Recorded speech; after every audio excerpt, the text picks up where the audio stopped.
Ассаламу алейкумдер достор. Сиздер менен мен Азаке эл уксун YouTube каналы. Бүгүнкү чыгарылышта тема өтө кызыктуу болмокчу. Мунун алдында бир видео чыгардым эле. 3 баласын таштап кетти деген апа боюнча. Бүгүнкү чыгарылышта ошол 3 бала менен апаны жана ошондой эле жанагы жолдошун жолуктуралык деп жатабыз. Жолугуш кандай болот өзүңүздөр көрүңүздөр туугандар. Эшик дагы сук, азыр бир жылуураак жерге кирип сүйлөшпөсөм болчу да эмес. Мына достор, кыскасы шылып ушундай жылуу бир помещенияга кирип, азыр бул жолдошу менен азырынча жолуктук. Жолдошу менен жолугуп, балдардан ошол бирөөсүн алып келиптир, берки экөө жок. Ушу бирөө уулусун алып келиптир да, анан экөөнү алып келбей калганынын себебин да айтып берип атат. Ушул погодага байланыштуу, кичине эшиктен үшүп калбасын деп. Себеби жана кичүү кызы 5 жашта эмеспи. Ушул кыскасы уулусун алып келиптир да. Анан эми туугандар, сиздердин сурооңуздардын баарын берелик. Анан бул бала менен кыскасы жолуктуруп, баарын тең жолуктуруп сүйлөштүрүүгө аракет жасайбыз туугандар. Аялым видеого чыккан экен. Ошол видеосуна карата жооп берейин деп келдик. Эми бул ачыгын айтпасам болбой калды. Эми буга чейин мен аял кишини аялым кой деп жамандабай, жакшынакай өзүмдүн ичимде жашырып ушинтип келдим эле. Эми айтышка туура келди. Бул нерсени айтпасам болбой калат го деп ойлойм. Бул нерсе. Биринчиден бул видеону көрдүм да. Видеодо ката жерлери көбүрөөк. Бул видеонун ката жерлери дегенимдин себеби буга менин доказательством бар да. Анан бул баламды эми өзүдөн интервью алсын, бул деле мисалы самостоятельный 10 жашка жетти да. Эми бунун өзүдөн сурасаңыз, андан кийин мен ошол баягы видеодо коюп берген өзү уланган видеолорго мен ошолорго доказательство коюп жооп берип койсом. А дегенде мындай кылып теманы баштайлык. Келинчегиңизге наразы болуп, бизге кайра айрылып, ооба, ушу эл уксун YouTube каналы аркылуу ушул айтып калайын деп атасыз. Өзүңүздүн дагы жагыңыздычы. Ооба. Сөз сизде, анда ошол менен баштайлык. Андан кийин бизде ушул элдин дагы суроолору бар. Ошол элдин суроолору жана комментарияда жазылып турган суроолордун баарын берелик. Айтыңыздар. Жооп бергенге даярсыздар? Суроолорго жооп бергенге даярмын. Эмне наразычылык болуп атат азыр келинчегиңизге? Менде наразычылыкта видеолор аркылуу көп катачылыктар бар да. Анан бул чын мен өзүм мисалы ата энем жок, жетим баламын да. Мен ошондуктан булар басынтып мени ушинтип атабы.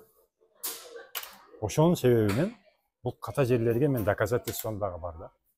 Мисалы, например, алганда кече гаражды көрдүм, биринчилерден болуп.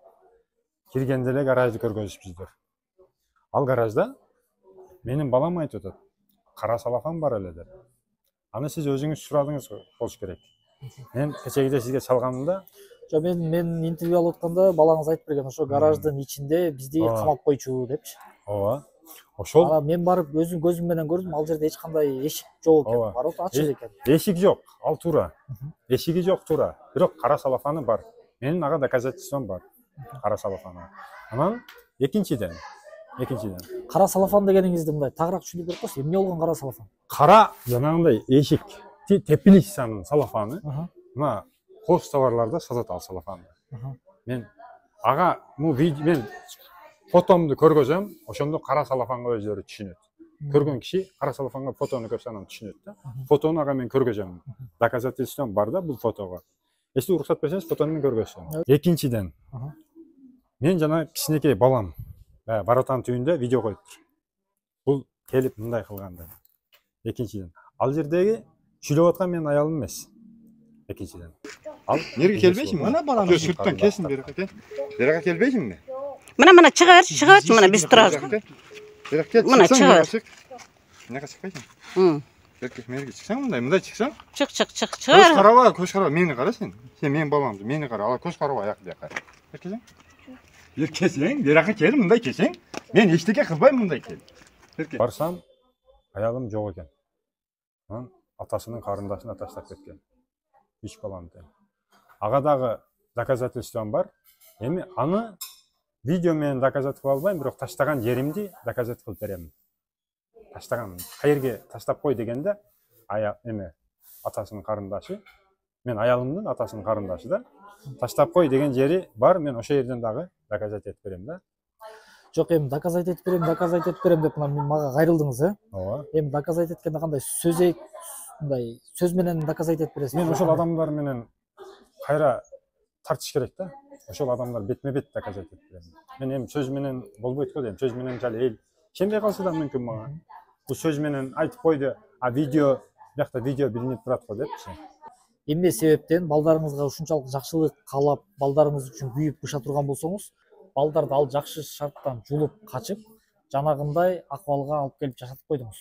Леченияга кеткен. Ошол оңдоп чыңдайын, ушуларды кайра багайын балдарымды алып, жакшынакай жашайын деп.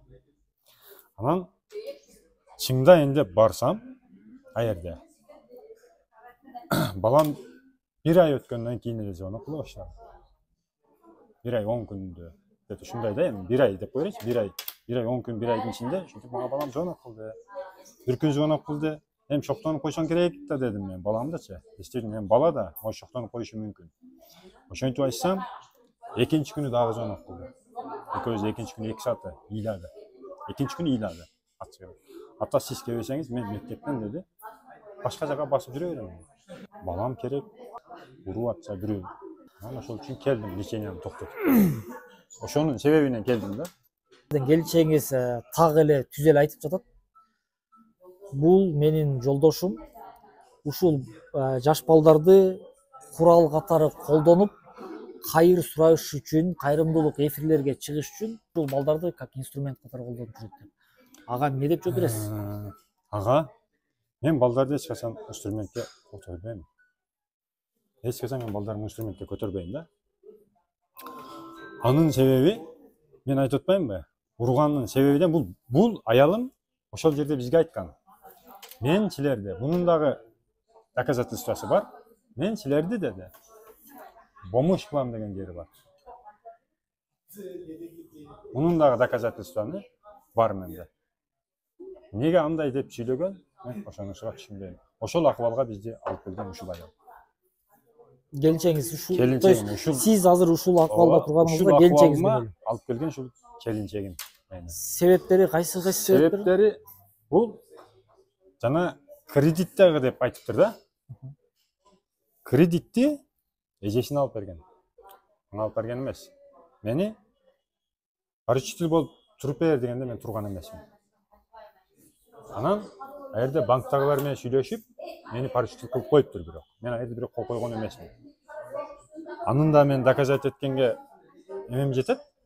Мен кол койгон эмесмин ошо жылдыкына.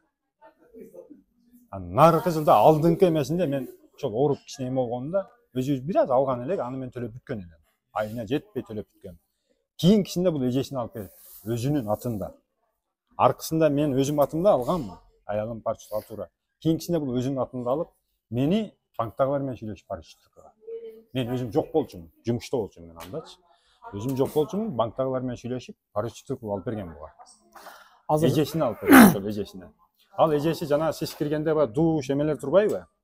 Ошол жеринин стройкасын алып берген. Материалга акча жетпей калганда ошол жерин алып берген. Кредит. Сиз мага кайрылганда ушул келинчегим 2 жылдан бери дайыны жок деп мага айттыңыз эле. Ооба. Анан эми азыр келинчегиңиз айтып атат 2 жыл эмес, ушул 4 ай мурун баланы алып кеткен дейт. Андан сырткары 14 күн мурда сиздер ошо соттун чечими менен балдар психологиясынан өтүп, ошол жерде жолугуп, анан сиз аны уруптурсуз. Эмне себептен ошондо сиз мени жана менин көрөрмандардын алдадыңыз? Токтоп туруңуз. Мен бул эмеге да жооп берип кетейин. Мен урсам, мен ошол жерде өзүнү тартыптыр видеого. А мен эмнеге тарткан жок видеого?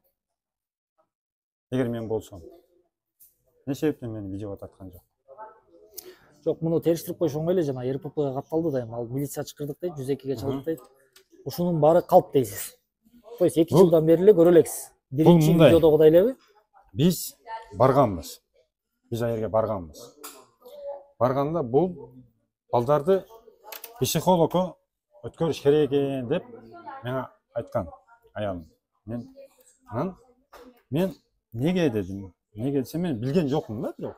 Билсем анда айтмадым. Билген жокмун. Неге деп сураганмын. Бирок неге деп сурасам, короче, көрсө бул балдарды алайын деген аракетте кылган экен да. Себеби ал алдың уруп койгон да. Эми өзүнүн аракетинин камын көрейин деп аткан экен заранечи. Ошону жаап, заранее ушул ургандардын эмесин заранее камын көрүп жабайын дептир. Анан биз барганбыз бирок. Бул балам, кызым, эмем, экинчи балам. Үчөөбүз, төртөөбүз барганбыз. Бардым, бирок мен буну урган эмесмин да. Ушул жерин мен ошого эч эме келбейм да. Сиз менен мен башында жолукканда сиз айткан элеңиз. Азаке, ушул мен келинчегимди көрөлөгүмө 2 жыл болду. Ооба. Үйдөн чыгып кеткен бойдон дайыны жок дедиңиз эле. Ооба. Азыр эми айтып атасыз, ооба биз психологияга 14 күн мурун барганбыз. Жок, барганда аялым жок болчу да биз барганда. Мен бирок 2 жылдан бери действительно көрө элекмин да. Мен көргөн эмесмин, биз барганбыз балдарым менен. Бул мага просто кимдин телефону, бир телефондо чыккан, айткан. Кайра ал телефон иштей элек до сих пор. Жок, мен айтып деп атканымдын себеби сиз дайыны жок. 2 жылдан бери көрөлек, дайыны дайыны жок жок, дегендин мааниси ошол да. Ооба, мааниси ошол, көрө элек. Каякта жүргөнүн билбеген адам дайынат. Биз өзүбүз барып эле келген, алдын эле көргөн жокпуз да биз. То есть эч кандай буга чейин ошо чындап эле келинчегиңиз каякта экенин билчү эмессиз. Вообще не иш кылып, азыр деле до сих пор мисалы каерде иштеп атат, не иш кылып атат, каерде иштеп атканын до сих пор билбейм. Бирок мен 10 жылдан бери мына 10 жыл болуп бир жашаганыбызга 3 баланы мына мен багып, ушул убакка чейин жакшынакай эле иштеп, багып келе жатканмын. Мен бул баягы ковид убагында ооруп калдым да. Ковид убагында ооруп калганыма байланыштуу төшөккө байланып калдым. Андан мага Россиядагы эжем леченияга акча салды. Мени лечения кылды. Анда Салтанат апам ооруп калды кийин. Салтанатка акча салды, аны лечения кылды. Анан продуктыбызга жардам берип атты. Ал эжемчи жардам берип атты. Мисалы Салтанат мисалы айтсын, ушул мен чыгып ушуга тийгенден бери чыгып бир жерге барып иштедим деп айтсын, ушул эмесинчи. Мен иштетпей үйдө алып отуруп бакканмын. Ушул аялды иштетпей өзүм иштеп бакканмын да. Мен муну доказать этип бере алам. Иштетпей бакканмын. Анан бир жери үй окатыга. Үй окатыга ачыгын айтайын, бираз үй окатыга жогураак эле. Эме кылы, тамакты кичине жакшынакайраак кылчы балдарга. Анан үйдү кичине тазараак кармачы десем, мени ит айтпаган сөздөр менен сөкчү. Жок, азырынча мындай кой туралы. Мен пока что сиздин экөөңүздүн жана кайым айтышыңызга аралашып эмес, мен так суроолорума жооп алып алгым келип атат, жана ошондой эле элдин суроолоруна жооп алып алгым келип атат. Демек 2 жылдан бери көрүлөгүңүз чындап атасыз. Анан дагы бир суроо, сизди соцзащитанын адамдары менен жана ошол участковыйлар менен тиешелүү органдын кызматкерлери менен ошол барган учурда дагы сиз балдарды көргөзбөй жана жолуктурбай, балдарды апасына бербей койгон ушул боюнча токтолуп терең жооп берип койсоңуз, ушул чынбы калп? Ушул жерден сизге бир айтып коеюн. Бир убакта мен алган убакта, бул урганда мен алганмын да балдарды. Ошолор ургандан балдар балам жоноп калгандан алганмын. Алгандан кийин булар келген. Мен алгандан кийин келген. Мен алгандан кийин жакын арада бир келген да. Мен барып алып келгем да балдар. Ургандан ошондон алып келдим. Анан келгенде мен ачыгын айтайын. Аерде булар мен көргөзбөгөнүмдүн себеби бул соцзащитага не деп жоноткан? Айыл өкмөттү алдаган. Мен телефон мененчи мен адвокаты болом Салтанаттын. Балдарды барып биз көрүшүбүз керек деген. Экинчиден Жүрөк эжени соцзащитадан алдаган. Жүрөк эже деген. Мен адвокатмын Салтанаттын. Мен барып балдарымды көрөм деп. Үчүнчүдөн ошол адвокаты өзүнүн тууганы болуп чыккан, бирок адвокат эмес экен. Мен барып сураганымда мен эжеси болом деп чыккан. Адвокатсызбы десем, мен эжесимин деген. Ал жерде кийин мен участковыйды алар кеткенден кийин чакырып дагы сураганмын, адвокат же сизби деп. Себеби аерде участковый дагы бар болчу да. Адвокат же сизби? Мындай мыйзам катары сүйлөшөйлүк деп, себеби аерде мен ал участковый дагы тааныйм. Эсти бул жөнүндө дагы беттешип берем. Сиз эми азыр резонанс жаратып, баягы сиз аябай талкууланып атпайсызбы? Балдарды өзүнүн инструменти катары колдонуп жатат. Бул өзү уголовный өзү тура эле, мен ага сиз жоопкерчилигин алам. Жоопкерчиликтүү болуп калышыңыз мүмкүн. Ошон үчүн жооп берип койгоңузга рахмат. Анан өз элдин алдында сүйлөшүп алганыбыз жакшы. Ошол экинчи баламды алып келейин деген кошуу. Ал деле эми азыр бир аз самостоятельный болуп калды, окууга кирип, мындай окуп. Анан бул окуу жөнүндө дагы айта кетейин. Ушунча болуп калды. баламды таштаганымда 0 класс болчу. Ал жака таштаганымда 0 класска жаңы кирген болчу. Ошол киргенден дела бар. Баламдын аркы Нижничий мектепке мен таштап кеткенмин да. Нижничий мектебиге ташып жүргөн. Наркы мектепке окуп аткан мектебиге эле берип койсо болот. Өзүчү аны суукта аякка кыйнабай, өзү менен кошо сүдүрүп алып барып, баягы атасынын карындашы дегеним, өзү менен кошо сүдүрүп алып барып, мектепке өзүнүн мектебиге киргизип коюп, өзү мугалим болуп иштейт аердечи. Өзү мектепке киргизип коюп, өзү менен кайра сүдүрүп алып келип, балам тамга танып экен. Мына бул 1-класс болду азыр. Эжекеш айтат. Чын эмеде, бул балаңыз окуганбы дейт. Анан мен айттым, окуган. Каякта окуган, ушул жакта окуган. Деп эметсем, анан мен деланы апарсам, болбосо бунун мурунку деласы бар болчу да бул жерде. Башында киргенде бул жерде деласы бар болчу. Мен таштаганга, мен деле болчу да. Мен таштаганга чейин бунун деласын турлап, бул мектепте окуп аткан, азыркы окуп аткан мектебинде. Анан бул деласын алып кетпей, өздөрү фаршивый дела кылып аяга сүндүрүп. Ал деласы да бар. Фаршивый деласын мен доказательство сактап отурам. Анын ичинде нелер бар десеңиз.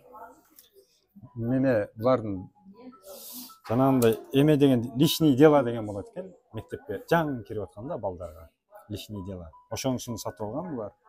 Сыртындагы чехолдорун баягы баракчага окшогон чехол сатып алган көп кишилерде. Анын ичинде апасынын копиясы эле бар. Ошол баланын же метрикасын кошуп койгон эмес. Ошону менен эле жанагы директор принимать кылып туруп ошону окуйт, окуп атат дегенчи. Анан без документ баланы принимать эткенге мен ошого да таң калып атам да. Бул кандай мектеп? Не болгон мектеп ол без документ эле алса боло берет.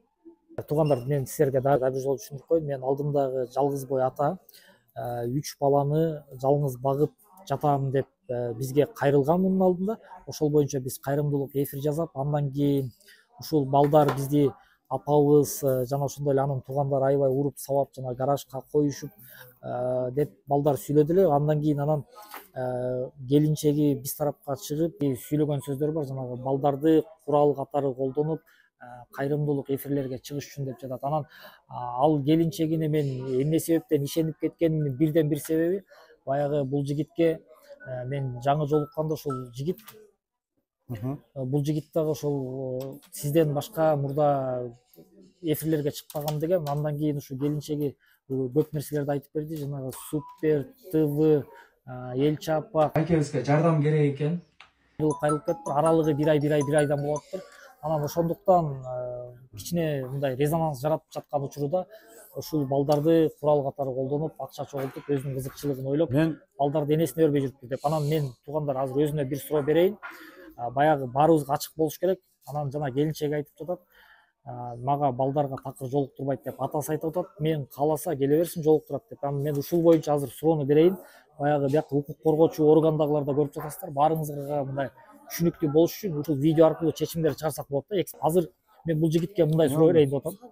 Сиз айтып жатасыз, апасына любой время жолуктурганга даярмын деп. Анан азыр келсе деле даяр. Мына баягы эми сизге бир суроо да. Сиз балдарды жакшы көрөсүзбү? Жакшы көрөм. Апасы дагы ушу сыяктуу, сиз сыяктуу балдарын сагынат деп ойлойсузбу? Сагынат. Эненин мерими жакшы го дейм, бирок эне дагы бир энедей болсо дегеним да. Мектепте запомнить Мен азыр бул аудио эмелерди кошо киргиземин. Ушул таткан эмеңизде жана видеолорго доказательством бар го. Мектепте киргиземин. Сүйлөгөн аялымдын сүйлөгөн сөздөрүн киргиземин. Анан ошол жерден тастыктап аласыздар го дейм да. Бул ар бир эме көргөн адам жок, биз мындай түшүндүрүп коелу. Биздин көрөрмандар биз жөн гана мындай өзүбүздүн ой пикирибизде калышыбыз мүмкүн, бирок чечип акыркы чечимди чыгара турган бул бир гана сот органы. Ооба. Сот чечет. Анан баягы баардык нерсе мыйзам жолунда болуш керек. Ооба. Анан эми сиз айтып атасыз, мен ачыкмын, балдарга жолуктурганга даярмын деп атасыз. Ооба. Балдар сиз экөөңүздүн ортоңуздардагы чыр-чатакка, интригаларга, ушак айкындарга аралашпай, кичүү кызыңыз окубайт, Кызым окуйт. Ал кызыңыз окубай турган малында апасынын жанында барып, мындай тең салмактуулук болуп турганга кандай көз караштасыз? Бул Bunun sebebi daha айтып кетейин. Кичинекей кызын өзү негизи энеге бериш керек, кыз кишиничи энеге бериш керек. Бирок менин көңүлүм барбады ошол нерсеге. Кызымды көргөндөн кийин. Себеби? Мен кызымды таштаганмын да.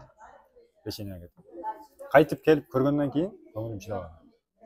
Башы пит, турса бок, башы пит. Келип мен чачын тазалап, чачыны прическага мен өзүм салгам. Кызды азыр ушул убакка чейин. Чачын апарып кыскартып. Азыр мен алып жүргөн кызымды анан мурунку сүрөттөрүн көрсөңүз билбейм, мен азыр алып жүргөн кызым мурунку кызым, азыр менин кызым чоңоюп да калды. Мындай эме болуп калды да. Сүйлөп мурунку убагыда акыбалы пит деп мен келгенде монтип ишенбесеңиз, бул балам, эки балам мен келгенде балдарым да башы пит экен. Мен машинкамды үйдө эле алып койгом. Лысый кылып. Машинкам да бар. Мына өз эми бул жагыны балам өзүдөн сурасаңыз дагы болот го дейм. Мен эмесем, бул бала мен эме болуп калды, өзүдөн да бир сурасаңыз бул жактарды. Балдардан да сураганга жетишебиз. Анан негизи эле терең маселеңиздерге киргенге аракет жасайбыз да. Баягы ошондо сиз көз карашыңыз туура эле экен, кыз киши энесинде болгону туура деп. Мен туура элем, бирок эне дагы энедей болсо дейм да. Сиз эми азыр ушул сөзүңүз менен энедей болсо, мен ушу кызды бергим келбей аткандын себептерин деп туруп түшүндүрүп бердиңиз, жана биттеп кеткен арты белгилерди айтып. Ушу менен сиз келинчегиңизди басмырлоо катары баалабайсызбы, баа бере албайсызбы өзүңүзгө? Мен урсам, мен урсам да, урга турган характерим болсо, же иче турган характерим болсо, же чеге турган характерим болсо, бул 3 бала төрөлгү чейин эмне себептен жүрдү дейм да. Мен ошого таң калам. Өзүңүз эле чечим чыгарып, балдар менин жанымда болгон жакшы деп өзүңүздүн оюңузду айтып атасыз. Балдар деген эми энесин все равно санат. Бул балага ата дагы, апа дагы экөө тең жакын. Анан эми балдар мүмкүн атанын жанына келгенде атасынын сөзүн сүйлөп калышы мүмкүн, эненин жанына келгенде эненин сөзүн сүйлөп калышы мүмкүн. Мунун эң бирден бир себеби экөөнү тең жакшы көргөндөн, анан экинчи себеби бул ата менен апанын акылы кыскалыктан балдарга жамандай берип, балдар дагы ошол экил атмосферага киргенге аргасыздан, анан атасына келгенде атасынын сөзүн сүйлөп, апасына барганда апасынын сөзүн сүйлөйт деп ушундай баа бербейсизби өзүңүзгө? Мен ушул нерсеге да жооп бере кетейин. Баламды азыр менде жүргөнү тартылды да, баламдын видеосу. Анан бул энеде жүргөндө бала баягы мен баратадан чакырдым го. Кандай эме болду? Анан бул менде жүргөндөгүсү менен адамдар баа берет го деп деле ойлойм мен. Бааны эл берет, бирок сот чечимди чыгарат. Анан келинчегиңиз кыскасы начар аял болуп, балдарды ошого бергиңиз келбейт. Ушундай принцип менен бергиңиз келбейби? Мен негизи өзүм келинчегим 10 жыл жашадым. Мен аны ушунча болгондуктан просто ичимде катып жүрдүм эле, айтпайчы. Ичимде катып, ой ушуну жашап кетемби деген үмүт, балдардын апасы депчи, ичимде катып, айтпайм деп сырт чыгарбай жүрдүм эле да. Анан эми айла жок чыгарышка туура келип калды. Эми ушунча болгондон кийин чыгарышка туура келгени байланыштуу. Бул менин келинчегим бул баланы, бул балдарды өзү карабайт. Өзү карабайт. Сиз карайсыз. Өзү карабайт, өзү тыштайт дагы бирөөлөргө. Мен келинчегиме берсем, өзү бирөөлөргө тыштап коюп, шаар ичинде жүрөт. Не кылып жүрөт? Мага караңгы. Түшүнүктүү. Эми ал сиздин ошо айтып аткан ооздеки сөз, анан жана сиздин гана оюңуз болуп атат да. Эми мен баягы калыстык оюмду жана калыстык суроомду берип жатам. Ошого жооп бергенимде азырчы мына эмне кылып жүргөнүмдү билбейм. Анан бул балдарымды токмок жеп пит деп карабайт да, бирөөнүн баласын бирөө карайбы. Ал өзүнүн үй окатына да бир аз эме болсо, анан ансыз келгенсе эртең өзүн да көрдүңүздөр. Туурабы? Анан көп жерде мунун калыптары бар. Анан жана үй меники деп атат, условия меники мындай деп атат. Анан ошолорго мен көрүп туруп таң калып койдум. Демек, сиз балдарды өзүңүздүн менчигиндей эсептейсиз экенсиз да? Балдардыбы? Мен андай эсептебейм. Ал деле энеси. Мен эч качан муну менчик деп эсептебейм. Экөөбүздүкү баланы ал деле 9 ай көтөрүү үчүн курсагында. Төрөгөн энеси. Бирок ушул убакка чейин бир суроо болупса, ушул балдарыңа келип бир конфет бердим эле. Жок, ал айтканы боюнча эми сиз жолуктурбай атыпсыз да. Анан Эми канчалык чындыгы канчалык калып кеткенин мен мен билбейм. эгер жолуктурбай турган болсом, бул жерге алып келбейт болчумун да. Балдарды. Балдар даже видеого чыгарбайт болчумун. Жолуктурбай турган болгондо. Келип сүйлөшсүн, каалагандай. Келип сүйлөшсүн, мен эч качан балдарды тоспойм. Энеси келип сүйлөшсүн. 100% тоспойм мен. Соцзащитанын заключениясы бар экен келчеңизде. Мен ал документти да тиркеп чыгарып койду беле. Ооба. Ушул убактылуу соттун чечими чыккычакты балдар апасынын колунда болуп турсун деп. Сиз ошондо Буну айтып берейин. Соцзащитанын чечимини. Бул соцзащита бир чечим чыгарып койгон сокулуктуку. Мен анда Ташиевдин өкүлүгө барганмын ошол убакта. Бул айыл депутаты. Жанагы атасынын карындаш. Бул соцзащиталар менен связы бар. Ошон үчүн бир тарап карап койгон айыл.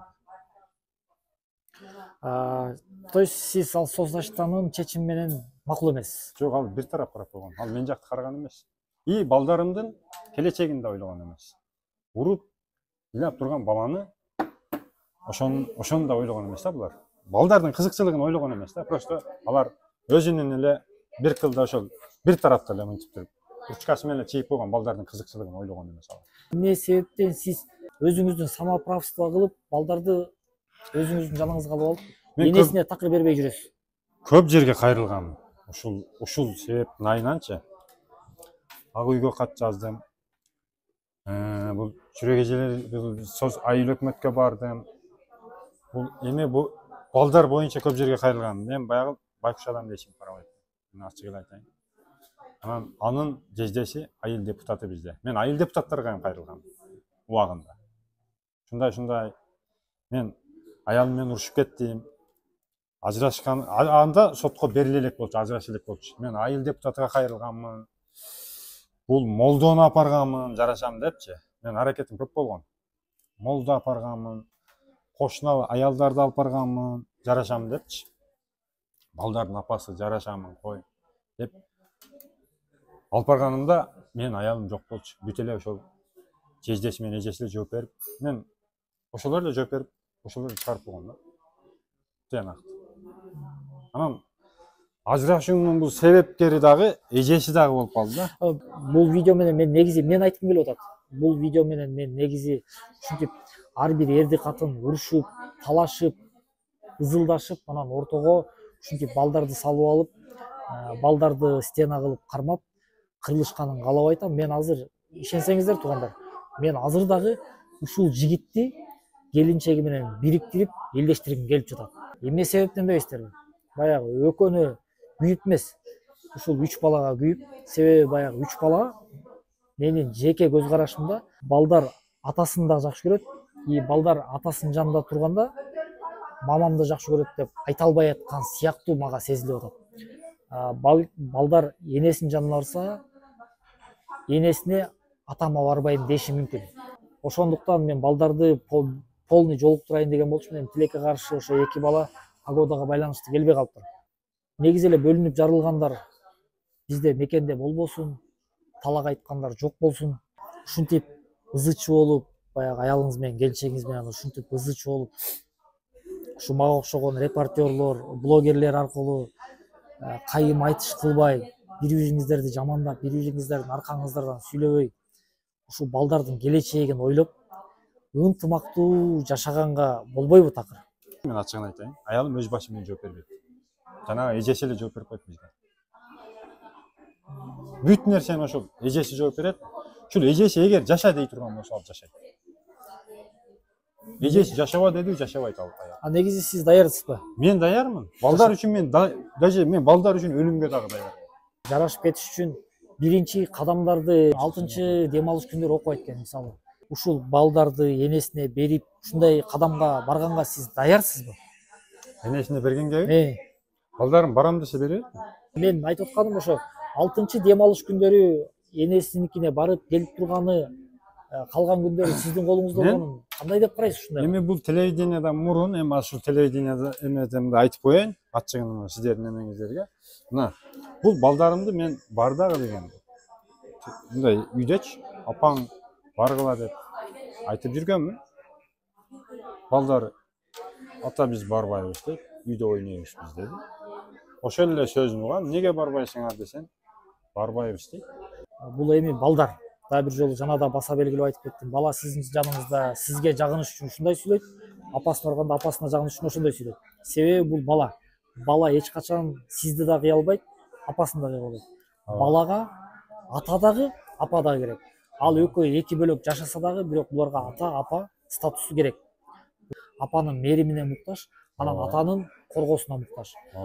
Балдар үчүн встречага чыгып, ошол 6-чы дем алыш күндөрү балдарды апасына берип, кайра 1-чи күндөн 5-чи күнгө чейин балдарды окутуп, ушундай кылып азырынча ушундай кадамга барганга даярсызбы?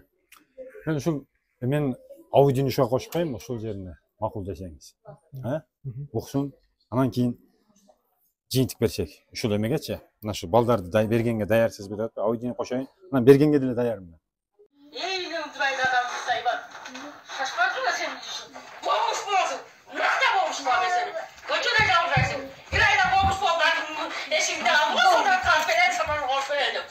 Барам десе, балдар мына мен балдарды эч качан кошпойм. Курал катары дегенде колдонбойм мен, курал катары. Жок, мунун айтып жатканымдын себеби жана келинчегиңизге жана да бир айта кеттим. Келинчегиңизге ишенип кеткениmin себеби мен дагы как ушул видеону тартып аткан адам катары мен ишендим. Себеби мен сиздин жашап аткан шартыңызды да көргөм. Жардамга муктаж болуп жаткан, мындай оор акыбалда жашап атканыңызды көрүп, кайрымдуулук эфир кылып берген. Анан келинчегиңиздин акыбалын көрдүм. Балдарга шарт действительно ал жерде өтө жакшы экен. Келинчегиңиз мен барганда бардык нерсени көргөзүп берип атат. Бул Супер ТВдан чыккан, кайрымдуулук фондторго кайрылып жүргөн, анан да бир башка канча бир 5-6 блогерге кайрылып, видеолорго түшүп, элден кайрымдуулук сураганыңызды көргөздү. Чындап эле балдарды курал кылып жүргөн окшойт деген ой кетти. Мен курал кылган эмесмин балдарды. Аялыма звонить еттим да. Аялымачы звонить этсем айтты да. Бар, не кылсаң, ошо кыл балдарды. Багам деп эметтиң, бак деген. Ошол сөзүн ага действительно баягындай болуп кеткенде мен анан айла жок, ошо чыккан. Мага сен эч ким эмессиң деди. Сен алдың, бак, сенин балдарың деди. Баягы сиз жаман ойлоп калбаңыз. Менин эмне себептен келинчегиңизге көбүрөөк ишенип кетип атканымдын себеби ал жерден жана акыбалын көрдүм деп атпаймынбы? Жакшы условияда жашайт экен келинчегиңиз, анан балдар жакшы условияда жашайт экен. Оюнчуктарынан бери көргөздү. Анан ушул сизге келгенде сиз мага айтып атпайсызбы? Эч кайсыл блогерге кайрылган эмесмин деп. Бирок мен мага аялым тасыктап берди да, ушу 4-5 блогерге будан алдын кайрылып, ушу чыгып жүргөн. 4-5ке кайрылып. Менде бир суроо. Ошол малда эмне себептен мени жана ошондой эле менин көрөрмандарымды алдап койдуңуз? Бир суроого эле жооп алайын. Мен сизге жамандык кылбай элем, сөздүн ачыгын айтайын. Алдаган эмесмин. Сиз жана келгенде мен сизге айтпадымбы? Бир эмеден чыккан элем, сиз айтып бир жерден көрүп калдым дегенде, бир эмеден чыкканмын деп бирок туурасын айтканмын сизге. Ушул жерден чыкканмын. Бирок анда аялым ушинтип жок. Ал жерде мына тастап айтпайын, ошол бир жерден чыгып туруп, алар видеомду кайра өчүрүп салышкан. Ал чыгып туруп, алар өчүргөн, бирокчу. Алар өчүрүп салган. Мен кийин ошол эмени бияктан таппадым. Өчүрүп салган деп ойлоп калдым да, же бияктан таппадым. Жок, эми мен мына азыр ушу келинчегиңиз мага тастап бергени, ушу сиз Супер ТВга кайрылып чыгыптырсыз. Анан келинчегиңиз айтты, мен Супер ТВга дагы жообумду берген, бирок экинчисинде тиги Элчи апа деген блогерге кайрылган дейт. Үчүнчүсүндө кайрымдуулук фондторго кайрылган дейт. Кайрылган эмес. Кыскасы ушинтип 4-5 жерден чыккан дейт. Ошону менден эмнеге жашырып койдуңуз? Ушуну эле бири болсо. Бир эле ушул жана Супер ТВ дегенде чыккан, башкача чыккан эмес. Жок, ушул нерселерди менден жашырып койгонуңузду эмне себептен? Биз ачыгын айтып койсоңуз деле мен все равно чыгарып бермек. Жок, мен 4-5 жерге кайрылган эмесмин да. Анан ушул бул калп 4-5 жерге кайрылды дегенчи. Ошол бир жерге Супер ТВга кайрылганмын. Ошолу көргөздү. Анан дагы бир 2-3-4 айтты. Элчи апа бирдемелерди айтты. Жок, башка эч кимде. Мен айтып берейин, бул Элчи апа деген, мен мурун башында ошо действительно башында балам өзүң бак деген Элчи апага чалганмын. Чалганда анда квартира дедик. Анда да квартира дедик. Бир кичинекей квартирада болчубуз. Элчи апага чалганда, анан чыкканымда аерден бирок үзүчү кылып, кайрылгандарыңызды кайрылгандарымда үзүчү болуп, алда видеону өчүргөн. ал точно чыккан эмес, анык мындай болуп чыккан эмес, ал да өчүргөн. Анан кийин супертипке чыксам, анда да бул аялым ушундай болуп кыз болгондо ал да өчүрдү. Ал да өчүрүп таштаганда. Биз эч кимдин давлениясынан неметпейбиз, биз өчүрбөйбүз. Жок, ооба. Ошентип булар өчүрүп таштаган. Анан аялым бул мага кандайдыр бир, билбейм, мени бир бомуш болуп кетсин деп ойлойбу. Мен балдар үчүн өзүмдү мындай курал катары балдарды колдондум деп ойлобойм, бирок ушул аялымдын сөздөрү дагы бар да ошогачы. Мен силерди бомуш кыламын дегенчи. Может бизди бомуш кылабы деп ойлойт. Мен балдарым, кичинекейчи балдарыңды өзүң бак деген бирок ошол убакта дагы. Өзүңдүн балаң өзүң бак. Мындай Деп эметкенде анан мен жалгыз болгон үчүн балдарды бул чыгарылышты туугандар мындай кылып жыйынтыктайлы. Акыркы заключительный бир суроо берип алайын. Сиз балдарды апасына, кыз баланы апасы азырынча карап турганга даярсызбы? даярмын. Даярсыз. Даяр. Келиңиз колдо. Мына камерадан туугандар кол алыштык. Кийинки сериядан көрүңүздөр туугандар. Жолдошу, уулу баласы жана эки баласы менен жолуктуруп, ушул үй бүлөнү бириктиргенге аракет жасайбыз. Эми ушул жерде мен жанагы видеолорго бир доказательствону берип кетсем, азыр ушул жерден элечи видеолорго доказательство берип кетейин. Анан шуну менен бир жыйынтыгын чыгарсак, жана гараж дегениге доказательство мына.